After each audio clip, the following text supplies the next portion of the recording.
Good morning বন্ধুরা, welcome back to my channel. কেমন আছো সবাই? আশা করি সবাই ভালো আছো ও সুস্থ আছো। আমিও মোটামুটি বেশ ভালো আছি। শুভপ্রিয়া ক্রিয়েশনের আর একটা নতুন ব্লগে তোমাদের স্বাগত। যে যেখান থেকে ভিডিওটা দেখো না কেন, তোমাদের সবসময় ওয়েলকাম আমার এই ছোট্ট ব্লগে। বন্ধুরা, পুরো ব্লগ জুড়ে থাকার অনুরোধ রইল। আই হোপ আজকের ব্লগটা তোমাদের ভালো লাগবে। তো এখন ঘড়ির কাঁটায় বাজে সকাল 7টা। আজকের ভিডিওটা এখন থেকে স্টার্ট করলাম তোমাদের সাথে নিয়ে। তো পুরো ব্লগ জুড়ে থাকার অনুরোধ রইল।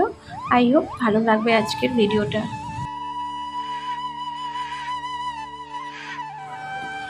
আর একটা নতুন সকাল, নতুন দিন। মানে বিশ্বাস করো, এখন ঘুম থেকে উঠলে সকালটা আমার এতটা সুন্দর লাগে, যেন মনে হয় যে সব কাজকর্ম ছেড়ে আগে একটু ছাদে গিয়ে দাঁড়াই, প্রাকৃতিক সৌন্দর্যটাকে অনুভব করি।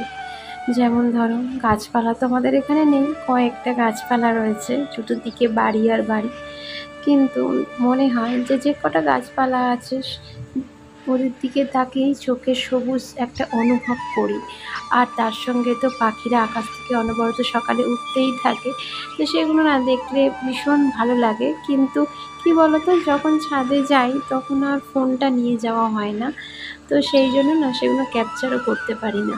আর আমাদের ঘোরার জায়গা বলতে ওই বাড়ির ছাদটুকুই, আশেপাশে সেরকম কোনো জায়গা নেই। হ্যাঁ, আছে, বাড়ি থেকে ধরো ওই 1 কিলোমিটার দূরে একটা ধরো সুন্দর জায়গা, মানে মাঠ, খেলার পার্ক, এইরকম আশপাশেও আছে, কিন্তু সেগুলোতে আর যাওয়া হয় না। আর এই যে দেখো, এখন মুখ টুক ধুয়ে একেবারে 2 কাপ চাও করে নিলাম। ওইদিকেও ঘুম থেকে উঠে গেছে, আর তার সাথে ছেলেও উঠে গেছে। আর আজকে যেহেতু সোমবার, তাই জন্য ওর স্কুলও আছে, তো হোমওয়ার্ক কিছু বাকি থাকার কারণে তাড়াতাড়ি ওকে ঘুম থেকে তুলে দিয়েছি, কারণ হোমওয়ার্কগুলো কমপ্লিট করতে হবে। আর এখন দেখো, ওকে একটু খাইয়ে নিচ্ছি। এটা আজকে একটু ডালিয়া বানিয়েছিলাম সকালবেলা, যেগুলো কিছুই তোমাদের সাথে আমি শেয়ার করতে পারিনি, কারণ ফোন ধরার লোকের অভাব। তো স্ট্যান্ডে লাগিয়ে বারবার না কাজের মাধ্যমে, মানে কি বলবো, শ্যুট করা সম্ভব হয় না, জানো তো। আর সকালবেলাটা তো ভীষণ তাড়াহুড়ো থাকে, তো সেই কারণে আর শ্যুট করতে পারিনি। তো এখন ওকে খাইয়ে দিচ্ছি, কারণ ওর স্কুলে লেট হয়ে যাচ্ছে, প্রায় 10টা বাজতেই যায়। আজকের এই ভিডিওতে ভয়েস দিচ্ছি তো ঠিক কথা, কিন্তু গলার পরিমাণ কিন্তু মানে গলার অবস্থা ভীষণ খারাপ, খুবই ব্যথা গলাটা। তো সেই কারণে খুবই আস্তে আস্তে কথা বলছি। প্লিজ তোমরা একটু মানে ভলিউমটা একটু বাড়িয়ে নিয়ে শুনো, কারণ আমার গলার অবস্থা এতটাই খারাপ যে কথা বলতে ভীষণ কষ্ট হচ্ছে, তো সেই কারণে ভয়েসটা একটু আস্তে আসছে। তো যাই হোক, ছেলেকে স্কুল পাঠিয়ে এখন চলে এসেছি নিচের ঘরে। সেই যে নিচের ঘরে খাওয়া দাওয়া হয়েছিল, তো মোছা হয়নি, তো আজকের দেখো মুছে নিচ্ছি। কারণ কি বলতো, খাবার দাবার একটু ধরো মিষ্টির ঝোল টোল, মানে রস টস এদিক ওদিক পড়েছে, তো একটু একটু পিঁপড়ে মতো লেগেছে, তো সেই কারণে ভালো করে একটু মুছে নিচ্ছি। আর এই ঘরটা যেহেতু আবার রেন্টে দেব, তো সেই কারণে পরিষ্কার পরিচ্ছন্ন না হলে কেউ আসলে দেখলে কী বা বলবে, তাই না বলো। আর নিচের ঘর তো আমি সবসময় রেন্টে দিয়েই থাকি, মানে যে থেকে আমরা নিচে থেকে ওপরে গেছি সেই থেকে আমাদের নিচের ঘরের রেন্ট। আর কি বলো তো, শুধু যে টাকার জন্য রেন্ট দিই সেটা না, আসলে আমাদের বাড়িটা এতটা খালি খালি যে যেন মনে হয় দুটো মানুষ থাকলে ভালো হয়, মানে কথা বলার লোক পাওয়া যায়, না হলে তো সারাক্ষণই আমি এই ধরো ভিডিও নিয়েই থাকি।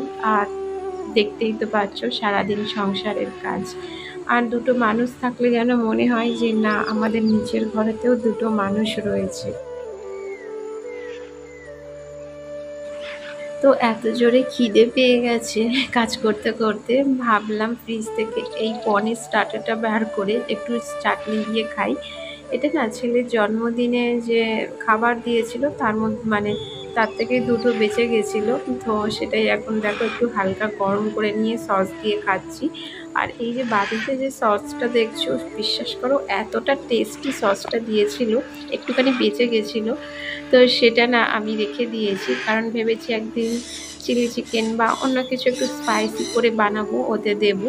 কারণ উনিই বলছিলেন, যিনি খাবার দিয়েছিলেন তিনিই বলছিলেন যে এটা কিন্তু চিলি চিকেনেও ব্যবহার করতে পারো, ফ্রিজে রেখে দিও পাঁচলে, খুব সুন্দর এটার টেস্ট। তো সেই কারণে, আর সত্যি খেয়ে দেখলাম খুব সুন্দরই টেস্ট।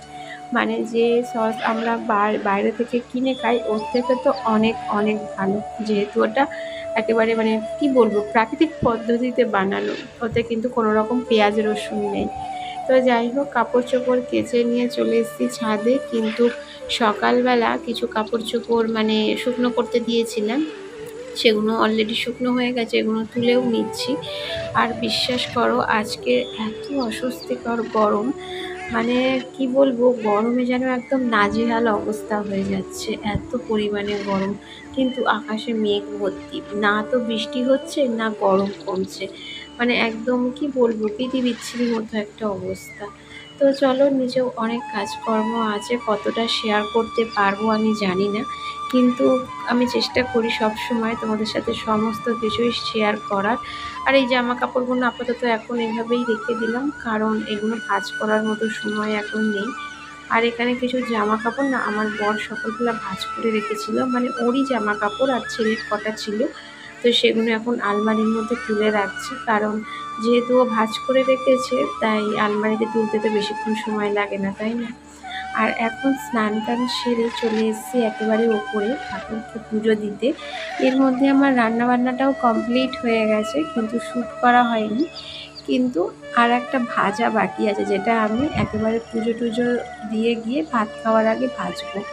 তো এখন দেখো ফুল তুলে নিচ্ছি, আজকে না গাছে সেভাবে ফুল ফোটেনি জানো তো, মানে অতিরিক্ত গরম তো, বৃষ্টি হচ্ছে না, তাই রোদের তাপে না গাছগুলো কেমন একটু শুকিয়ে শুকিয়ে মতো গেছে। বিকেলবেলা দেখি যদি তাড়াতাড়ি ঘুম থেকে উঠতে পারি গাছগুলোতে এক বালতি করে জল দিয়ে দেবো, তাহলে না বেশ তাজা হয়ে যায়। কিন্তু নয়নতারা ফুলগুলো বেশ প্রতিদিনই ফোটে, আর এখানে আমার দোপাটি ফুল গাছেও আজকে দেখলাম দুটো ফুল ফুটেছে। বেশ ভালো লাগে জানো তো, যখন কোনো নতুন গাছ বসাই আর সেটাতে যখন ফুল ধরে তার একটা অনুভূতিটাই অন্যরকম। তো যাই হোক, গল্প করতে করতে দেখো এখানে ঠাকুরের পুজো দেওয়াও আমার কমপ্লিট হয়ে গেছে, কিন্তু শ্যুট করতে পারিনি। বন্ধুরা, তোমরা আমার ভিডিও কোথা থেকে দেখো এটা কিন্তু অবশ্যই কমেন্ট করো। আর যে যেখান থেকে ভিডিও দেখো না কেন, তোমাদের সবসময় কিন্তু ওয়েলকাম আমার এই ছোট্ট ভিডিওতে। বেশি বড় তো ভিডিও বানাতে পারি না, ধরো ওই 8 থেকে 10 মিনিটের মধ্যেই আমার ভিডিও। আর আমি জানি তোমরা একটু ধৈর্য সহকারে আমার ভিডিওগুলো দেখবে। তো এখানে দেখো চলে এসেছি নিচে, এবার বললাম না একটু ভাজা বাকি আছে, এখানে পুঁই শাকের পাতাগুলো রেখেছি, তো এগুলো এই ভাজা করছি, মানে ভাজা বলতে বেসন দিয়ে বড়া বানাচ্ছি। আর এটা আমি জানি না আমার বরের এত কেন পছন্দ, মানে যখনই ও বড়ার কথা আমি ভাজার কথা বলি তখনই ও বলে যে পুঁই শাকের পাতা দিয়ে বড়া বানিয়ে নাও।